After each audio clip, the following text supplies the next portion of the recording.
तो एसएमईज के आईपीओ को लेकर आपको 89 स्वदेश ने आगाह किया था और इसके बाद सेबी फिर से एक्शन में है और हम देख रहे हैं कि अश्विनी भाटिया का स्टेटमेंट है। उन्होंने साफ तौर पर एक तरह से इन्वेस्टमेंट बैंकर्स पर या कहें मर्चेंट बैंकर्स पर, सीएस पर निशाना साधा है और कहा है कि आप उनको राइट एडवाइस दें।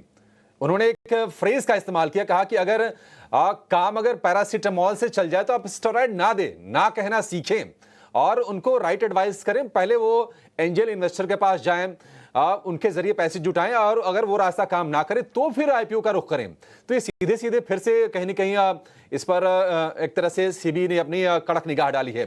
डिम्पी, निश्चित तौर पर जिस तरह से फ्रॉड बिल्ड हो रहा था, जैसे कि आपने हाईलाइट भी किया था और हमने ये मुहिम भी चलाई थी कि 400 गुना सब्सक्रिप्शन आ रहे थे और कहीं ना कहीं नजरिया सेबी का भी यही है कि नहीं, उसको कैप किया जाए। अभिषेक, आप इसी से अंदाजा लगा लीजिए कि सेबी अगर किसी बात को बोल रहा है तो गंभीरता से बोल रहा है, रिसर्च बेस्ड होकर बोल रहा है। वो ऐसी बात नहीं है। रिपोर्ट आई है, कल एक और नई रिपोर्ट सेबी की तरफ से आई है जिसमें ये बताया गया है कि 54% ऑफ एक्स एंकर्स, यानी कि एंकर्स को छोड़ने के बाद जो दूसरे लोग हैं वो अपना प्रॉफिट बुक कर लेते हैं 1 साल के अंदर अंदर, यानी कि लिस्टिंग के बाद ही, लिस्टिंग के तुरंत बाद वो भी अपना प्रॉफिट बुक कर लेते हैं। इसका मतलब ये क्या है कि एक बहुत बड़ा चंक सिर्फ अंदर आ रहा है और अब बाहर जा रहा है।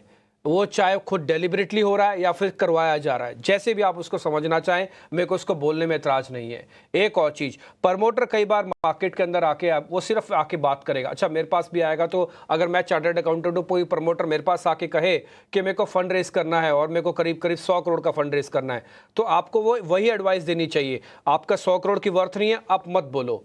आपके 100 करोड़ की वर्थ है या 200 करोड़ की वर्थ है तो उसको आप जस्टिफाई करो।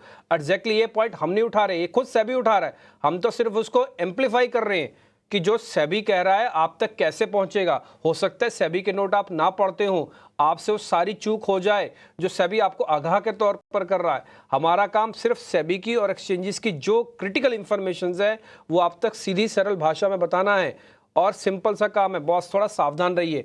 एसएमई आईपीओ के ऊपर क्वेश्चन नहीं है, प्रोसेस के ऊपर क्वेश्चन है, कुछ मर्चेंट बैंकर्स के ऊपर क्वेश्चन है। आपको मैंने लास्ट टाइम भी बताया था स्वास्थ्य का, इन्वेस्टमार्ट का, उन्होंने रिसोर्सफुल ऑटोमोबाइल्स का जब आईपीओ लेके आया, आपको खुद हैरानी होगी जान के कि 2 यामा के डीलरशिप 8 एम्प्लॉय के साथ करीब 2700 करोड़ रुपए आ गया। 2700 करोड़ रुपए किसे कहते हैं आप समझ सकते होंगे। शेयर इंडिया ने अपने एक आईपीओ को टाल दिया, उसके बाद से शेयर इंडिया उठा नहीं है। अभी भी आप शेयर इंडिया के प्राइजेस उठा के देख लो, पूरी मार्केट के अंदर ब्रोकरेज कंपनीज के बढ़िया नंबर आए, ब्रोकरेज कंपनीज के अच्छे शेयर्स चले, बट शेयर इंडिया जैसी कंपनीज नहीं चल पाई।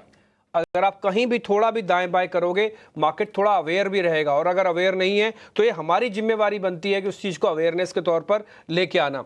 और मैं बोलूँगा आप थोड़ा फिर से सतर्क रहें। सेबी ने 7 दिन के अंदर ये दूसरी बार बोला और इस बार तो पूरे यूनिवर्स को लपेट के बोला, चार्टर्ड अकाउंटेंट्स को बोला, बैंकर्स को बोला, एक्सचेंजेस को बोला, सिर्फ मर्चेंट बैंकर्स तक की बात नहीं है। इसका मतलब है कि सभी लेवल्स पे आपको सावधानी की जरूरत है। आप कहीं किसी का चारा ना बन जाएं, बस मेरा इतना ही कहना है। आपको एसएमई आईपीओ के अंदर पैसा लगाना है, आप खूब लगाइए, लेकिन चेक एंड बैलेंसेस करके लगाइए। देख लीजिए, पढ़ लीजिए, समझ लीजिए, उसके बाद ही आप आइए। और आपको ये बात अच्छे से समझ में आनी चाहिए कि इसके अंदर रिस्क इन्वॉल्व होता है। ऐसा नहीं है कि आपने 10 आईपीओस की मैंने तस्वीर आपको दिखा दी कि देखिए 10 आईपीओस में आपने पैसा लगाया तो आपका पैसा 30-30, 40-40 गुना हो गया होता। लोगों को समझ में आ गया इससे अच्छा तो बिजनेस ही नहीं है। हम क्यों कर रहे हैं नौकरी, क्यों कर रहे हैं दुकान, सिर्फ पैसा लाएं, आईपीओ में पैसा लगाएं, 30-30 गुना तो हमको पैसा मिल रहा है। ऐसा हर बार नहीं होगा बॉस, थोड़ा सावधानी रहिएगा। ये हमारी एक मुहिम है जिसको हम अभी रोकेंगे नहीं। जब तक इसका पूरा निदान नहीं निकल जाता, जब तक इसका पूरा सॉल्यूशन नहीं निकल जाता, जब तक रेगुलेशंस और टाइट नहीं हो जाते, तब तक हम इससे बाहर नहीं आने जा रहे। बिल्कुल, एसएमई आईपीओ पर 89 स्वदेश की ये मुहिम और आपको जागरूक करने को लेकर हमारा जो काम है और हमारा जो मकसद भी है वो हम बिल्कुल जारी रखेंगे। चलिए।